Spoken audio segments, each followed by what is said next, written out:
Bonjour à tous, je suis le rôliste anonyme qui incarne le nain réglementaire, car comme chacun sait, dans tout bon jeu de rôle de fantasy, il faut un nain, et de préférence un nain qui grommelle.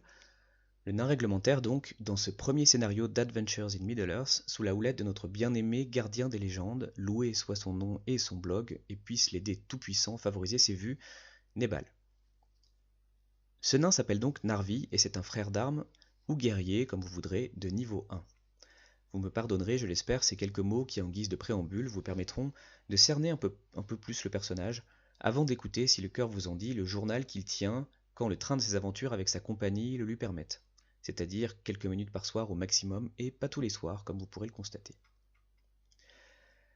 Nain du mont solitaire, forgeron comme tout nain qui se respecte, ébéniste et musicien à ses heures perdues, Narvi est fasciné par les elfes.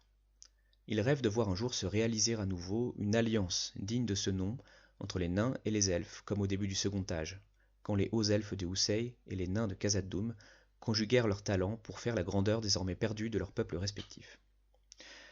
Ce n'est donc pas un hasard si le jeune Narvi a choisi ce nom en langue commune, en hommage au nain qui forgea la porte occidentale de la Moria avec l'aide de l'orfèvre Célébrimbor, petit-fils du créateur des Silmarils. Pas le groupe de rock, non, les joyaux qui sont l'objet de toutes les convoitises dans le fabuleux Silmarillion. Naturellement, Narvi n'a pas lu le Silmarillion. C'est un jeune nain de 51 ans, presque imberbe, c'est-à-dire que la pointe de sa barbe n'a pas encore atteint son nombril, et pour se montrer digne de son illustre père qui tomba en protégeant le roi Daïn pied d'acier pendant la bataille des 5 armées, il vient de prêter devant le même Daïn, devenu roi sous la montagne, un serment solennel. Il ne connaîtra pas de repos tant que la vieille route de la forêt, ancienne gloire des nains d'Erebor, n'aura pas été entièrement restaurée. Et c'est pour cette raison qu'il a rejoint Esgaroth, la ville du lac, en quête de compagnons d'aventure. C'est donc maintenant que débute le journal à proprement parler. Jour 1. Ville du lac. Préparatifs. Test avec la cornemuse neuve. Jouer comme un pied au bord du lac d'Esgaroth. Je pensais qu'il n'y aurait que Jorine pour se payer ma tête, mais 3 types se sont pointés. Pas moyen d'être tranquille. Je me suis planté face au lac, et j'ai joué plus fort. Ça aurait peut-être fonctionné si cette grande tige insolente de Jorine ne m'avait pas balancé un seau d'eau en plein sur la barbe. C'est là que j'ai compris qu'il se passait quelque chose. Un môme courait vers nous en hurlant, comme le font toujours les mômes. Sauf que celui-là avait l'air bien paniqué, alors j'ai couru derrière les autres avec mon bignou sous le bras. Les autres. À part Jorine, je le retiens, ce fumier, il y a une donzelle encore plus grande que lui, pas l'air commode. Très grande foulée, mais prudente quand même. Jamais vu personne de son espèce. C'est pas une elfe, mais on dirait presque. Il y a aussi une elfe, justement, une vraie celle-là. Je l'ai su tout de suite à son aisance surnaturelle sur le sentier, genre promenade de santé. Une cornemuse sous le bras n'aurait rien changé à l'affaire. Et avec ça, sapé comme un lit à baldaquin rouge et vert qu'on pourrait monter des tentes pour un régiment avec. Et puis, plus sobre, un homme des bois, facile à reconnaître, avec ses guenilles et son énorme molosse. Fine équipe, peut-être justement celle que je cherchais. Et une elfe. Le môme, Belgo comme on l'a su plus tard, nous emmène tout droit dans la forêt noire jusqu'à un arbre où s'adosse un inoffensif marchand. Son père donc, cerné par 3 malandrins. J'essaie de les intimider. Pas facile avec une cornemuse. Jorine les fait fuir en persiflant comme à son habitude. Visiblement, il n'y a pas que moi que ça contrarie. Les 3 types ont déguerpi sans demander leur reste. Baldor, le marchand, qui vend des jouets de dalle, cherche une escorte pour Forbois. Il paye bien à ce qu'il dit. On a tous accepté de remplacer ces 3 recrues défaillantes. Chacun a ses raisons, j'imagine. Il va falloir de la patience pour leur vendre la restauration de la route. Je le sens d'ici. En attendant, départ demain. Je ferai mieux de dormir, et c'est peut-être la dernière fois que je le fais dans un lit de plume avant un bon bout de temps. Enfin, cette satanée forêt va tâter de ma hache. Jour 2. Forêt noire. Premier bivouac. Rien à dire, c'est une drôle de saleté cette forêt. Pas un tronc droit, des portions entières du sentier plongées dans une nuit puante, grouillant d'insectes et de bruits d'animaux plus ou moins identifiables. Les poneys de bas ont l'air habitués à l'ambiance. Baldor aussi. Il nous parle du palais de Thranduil, où il compte faire un premier arrêt. Sauf que les elfes seront toujours les elfes. Susceptibles, comme pas permis. On tient un beau spécimen, en la personne du maître des caves, Lindar, une sacrée tête de bigot. Tous les efforts d'Aeweniel, notre elfe à nous, échouent à le convaincre de nous laisser entrer dans les halls du palais. Ma présence y est peut-être pour quelque chose. C'est pour ça que j'ai écrit premier bivouac, au lieu de première nuit chez les elfes. Pour faire simple, on campe devant la porte. Et pour la route, les négociations avec les elfes, ça promet aussi, dans le genre costaud. Ah ça non, je vais pas m'ennuyer.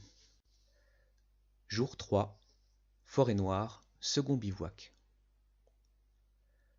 J'ai trouvé un beau morceau de bois flotté ce matin, avant de quitter nos nouveaux amis. Quelle occasion manquée, j'espère en avoir de plus favorables. Je me demande bien ce que je pourrais tailler là-dedans. Je verrais bien une flûte ou une pipe. Flûte ou pipe? On verra. On continue d'avancer, laborieusement, sous la conduite rassurante d'Agariel, qui a l'air expérimenté. Sacrément taciturne aussi. Rien de particulier pendant mon tour de garde, a priori. Le marchand s'agite pas mal dans son sommeil. Il doit faire un mauvais rêve. Mais en fait, je devrais éviter d'écrire pendant mon tour de garde. C'est pas sérieux. Jour 4, forêt noire, troisième bivouac. Première grosse embûche. Baldor est devenu complètement fou, juste à la fin de mon tour de garde. Pas un cauchemar ordinaire. Il est parti en courant dans la forêt comme un forcené. Agariel, Jorine et l'homme des bois, j'oublie toujours son nom, se précipitent à sa recherche. Je garde le bivouac avec Aeweniel et le petit. Bien fait d'être resté. Au bout d'une heure à peine, 2 araignées géantes se sont pointées, attirées par les poneys peut-être. Atercope, ça s'appelle. Pas tendre, mais on s'en est sorti. Aeweniel se sert bien de son bâton. J'ai morflé, mais ça va, je récupère vite. Le marchand, par contre, est totalement frappadingue. L'eau de la rivière enchantée lui a fait perdre la mémoire des 5 dernières années de sa vie. Il ne reconnaît même plus son propre fils. J'aimerais pas être à sa place. Essayer de rassurer le petit, rien à faire. Un crève-cœur. Jour 5. Forêt noire, l'arbre creux. Trompe d'eau.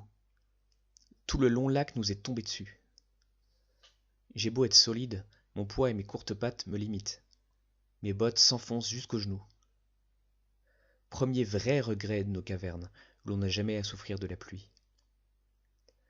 Je verrais bien un genre de perche, à laquelle on fixerait 6 ou 8 branches bien souples pour tendre une toile imperméable. Filer un saucisson à un sauvage qui crèche dans un tronc creux où nous nous sommes abrités. Pas commode. Fallait bien un saucisson pour l'amadouer. Apparemment, il bouffe de l'écureuil matin, midi et soir. Pas une vie. Un peu de repos mérité. Toujours utile le saucisson, à retenir. Agariel et Aldamar, c'est lui, l'homme des bois, sont partis chasser. Aeweniel tape la causette au vieux sauvage. Pas de nom. Une vie de survivant au fond des bois. Des soupçons en permanence, forcément. Vous êtes l'ombre? Il parle de l'ombre à tout bout de champ. Une très ancienne hache est accrochée au mur. C'est un objet rustique mais remarquablement affilé, de belle facture. Rien qui soit digne de l'ancien artisanat des Rébords. Dans une dernière crise, le vieux nous abandonne la hache, prétendant qu'une malédiction y est attachée, que c'est à cause d'elle que l'ombre le poursuit partout. J'ai proposé à Aldamar de tailler un manche pour qu'il puisse utiliser la hache, mais il préfère la conserver comme une relique de son peuple, et la montrer à Fort-Bois avant toute autre considération. Je dois me préparer. Nous reprenons la route. Jour 6. Forêt noire, 4e bivouac.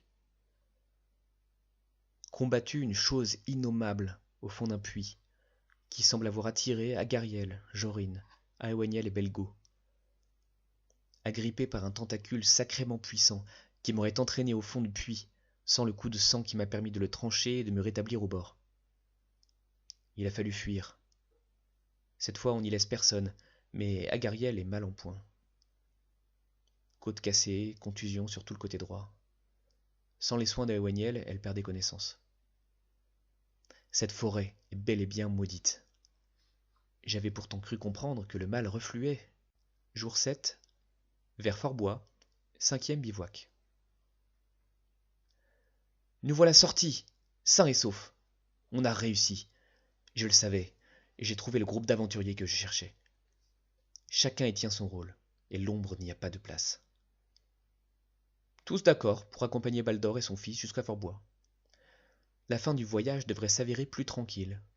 J'avoue que l'idée n'est pas pour me déplaire. Fort-Bois, automne 2945.